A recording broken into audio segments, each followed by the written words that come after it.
Uma vida com propósitos, de Rick Warren. Dia 5. Enxergando a vida do ponto de vista de Deus. Que é sua vida? Tiago, capítulo 4, versículo 14. Nós não vemos as coisas como são, mas como nós somos. Anaïs Nin. Sua vida é formada como você a enxerga. Como você define sua vida determina seu destino. A perspectiva irá influenciar a maneira pela qual você investe o tempo, gasta o dinheiro, usa os talentos e valoriza os relacionamentos. Uma das melhores maneiras de compreender as pessoas é perguntando-lhes: como você vê a vida? Dessa forma, descobrirá que existem tantas respostas diferentes quanto existem pessoas. Já me disseram que a vida é um circo, um campo minado, uma montanha russa, um quebra-cabeça, uma sinfonia, uma jornada e uma dança. As pessoas dizem: a vida é um carrossel. Às vezes você está em cima, às vezes embaixo e algumas vezes você fica apenas dando voltas. Ou a vida é uma bicicleta de 10 marchas, com engrenagens que nunca usamos. Ou a vida é um jogo de cartas, você tem de jogar com o que tem na mão. Se eu perguntasse como você imagina a vida, que imagem lhe viria à mente? Essa imagem é sua metáfora de vida. É assim que você a enxerga, consciente ou inconscientemente. É uma descrição de como funciona a vida e o que você espera dela. As pessoas frequentemente expressam suas metáforas da vida por meio de roupas, joias, carros, penteados, adesivos e até mesmo tatuagens. Essa metáfora secreta da vida influencia sua vida mais do que você pode perceber. Ela determina esperanças, valores, relacionamentos, metas e prioridades. Por exemplo, se você pensa que a vida é uma festa, seu principal valor será se divertir. Se você vê a vida como uma corrida, certamente valorizará a velocidade e provavelmente viverá apressado a maior parte do tempo. Se você vê a vida como uma maratona, valorizará a resistência. Se você vê a vida como uma batalha ou um jogo, vencer será muito mais importante para você. Qual sua visão da vida? Você pode estar fundamentando a vida numa metáfora defeituosa. Para cumprir os propósitos para os quais Deus o criou, será necessário desafiar a sabedoria popular e substituí-la por metáforas bíblicas da vida. A Bíblia diz: não vivam como vivem as pessoas desse mundo, mas deixem que Deus os transforme por meio de uma completa mudança da mente de vocês. Assim vocês conhecerão a vontade de Deus. Romanos capítulo 12, versículo 2. A Bíblia oferece 3 metáforas que nos ensinam a visão que Deus tem da vida. A vida é um teste, é uma incumbência de confiança e é uma atribuição temporária. Essas ideias são os fundamentos da vida dirigida por propósitos. Estudaremos os 2 primeiros neste capítulo e o terceiro no próximo. A vida na Terra é um teste. Essa metáfora da vida é vista nas histórias relatadas em toda a Bíblia.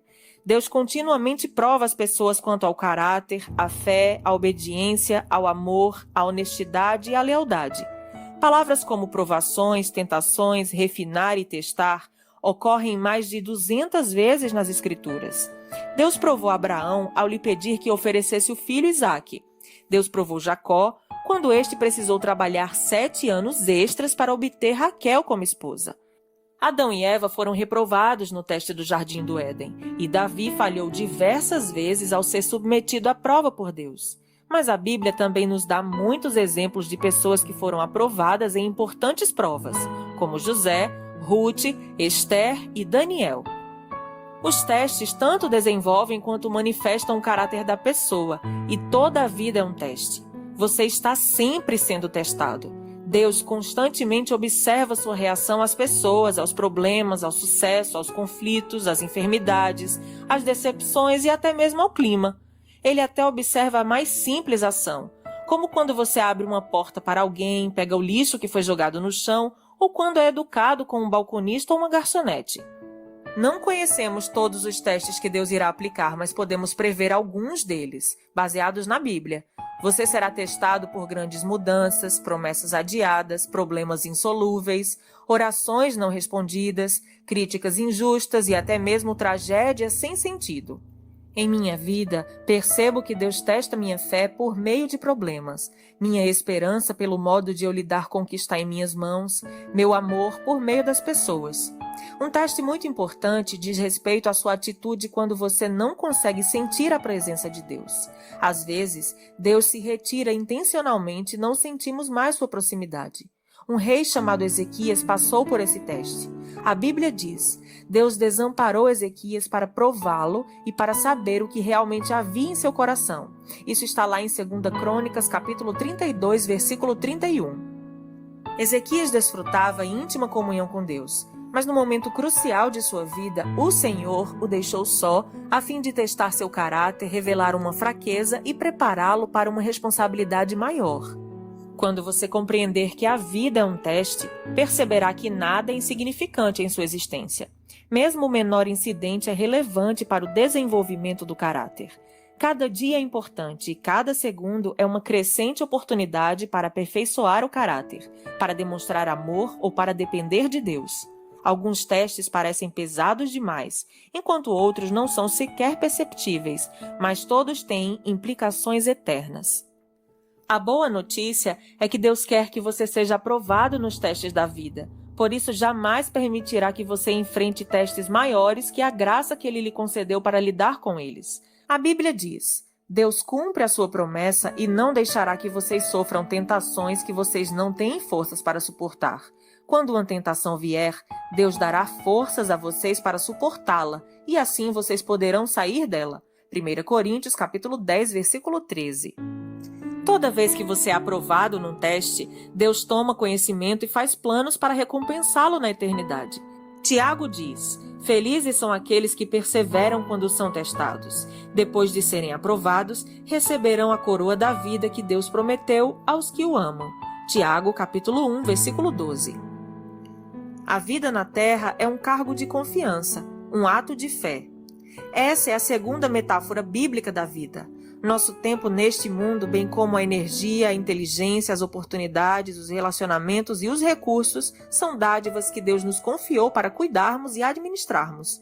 Somos administradores de tudo quanto Deus nos dá. Esse conceito começa com o reconhecimento de que Deus é o dono de tudo e de todos. A Bíblia diz: ao Senhor Deus pertencem o mundo e tudo que nele existe. A terra e todos os seres vivos que nela vivem são dele. Salmos 24, 1. De fato, jamais possuímos realmente alguma coisa durante nosso breve período de vida. Deus apenas nos empresta a terra enquanto estamos aqui. Ela já era propriedade de Deus antes que você chegasse, e Ele irá emprestá-la a outra pessoa depois que você morrer. Tudo o que você pode fazer é desfrutá-la algum tempo. Quando Deus criou Adão e Eva, confiou a eles o cuidado de sua criação e nomeou-os administradores de uma propriedade. A Bíblia diz: Deus os abençoou dizendo: tenham muitos e muitos filhos, espalhem-se por toda a terra e a dominem, e tenham poder sobre os peixes do mar, sobre as aves que voam no ar e sobre os animais que se arrastam pelo chão. Gênesis capítulo 1, versículo 28. A primeira tarefa que Deus deu aos humanos foi administrar e cuidar das coisas dele. Dessa função, o homem jamais foi exonerado, e é parte de nosso propósito atualmente. Tudo o que desfrutamos deve ser tratado como uma responsabilidade que Deus pôs nas mãos. A Bíblia diz: vocês têm alguma coisa que não tenha sido dada por Deus? E se tudo o que vocês têm vem de Deus, por que vocês se vangloriam como se tivessem realizado alguma coisa por si próprios? 1 Coríntios, capítulo 4, versículo 7. Há alguns anos, um casal permitiu que minha esposa e eu, em nossas férias, usássemos sua bela casa de frente para uma praia no Havaí. Era um conforto com o qual não podíamos arcar e aproveitamos muitíssimo. Eles nos disseram: usem-na como se pertencesse a vocês. E foi o que fizemos. Nadamos na piscina, comemos a comida da geladeira, usamos as toalhas de banho, os pratos e até nos divertimos pulando nas camas. Mas sabíamos durante todo o tempo que a casa não era realmente nossa. Por isso, tomamos um cuidado especial com tudo. Aproveitamos os benefícios que ela nos oferecia, sabendo, porém, que não éramos proprietários dela. Nossos valores culturais dizem: se você não é o dono, não terá cuidado. Mas os cristãos vivem por um padrão mais elevado. Visto que Deus é o dono, devo cuidar da melhor forma possível. A Bíblia diz: os que recebem algo de valor em confiança devem demonstrar que são dignos de tal confiança. 1 Coríntios capítulo 4, versículo 2. Jesus frequentemente se referia à vida como um cargo de confiança e contou muitas histórias para ilustrar essa responsabilidade perante Deus. Na parábola dos talentos, em Mateus capítulo 25, versículos de 14 a 30, um homem de negócios confiou sua riqueza aos cuidados dos servos enquanto estava fora. Quando retornou, avaliou a responsabilidade de cada servo e recompensou a cada um adequadamente. O senhor daqueles servos disse: "Muito bem, servo bom e fiel. Você foi fiel no pouco, eu o porei sobre o muito. Venha e participe da alegria do seu senhor." Mateus capítulo 25, versículo 21. Ao final de sua vida, você será avaliado e recompensado conforme seu desempenho ao lidar com o que Deus lhe confiou. Isso significa que tudo o que você faz, mesmo uma simples tarefa diária, tem implicações eternas. Se você trata tudo como cargo de confiança, Deus promete 3 recompensas na eternidade.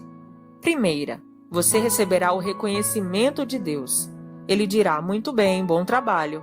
Segunda, você receberá uma promoção e uma responsabilidade maior na eternidade.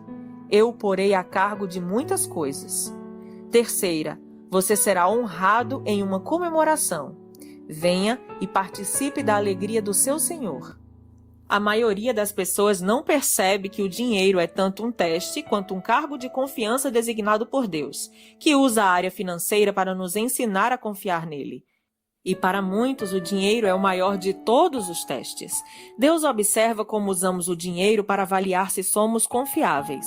A Bíblia diz: "Se vocês forem indignos de confiança em relação às riquezas deste mundo, quem lhes confiará as verdadeiras riquezas celestiais?" Lucas capítulo 16, versículo 11. Essa é uma verdade fundamental. Deus diz que há um relacionamento direto entre a forma de eu utilizar o meu dinheiro e a qualidade de minha vida espiritual.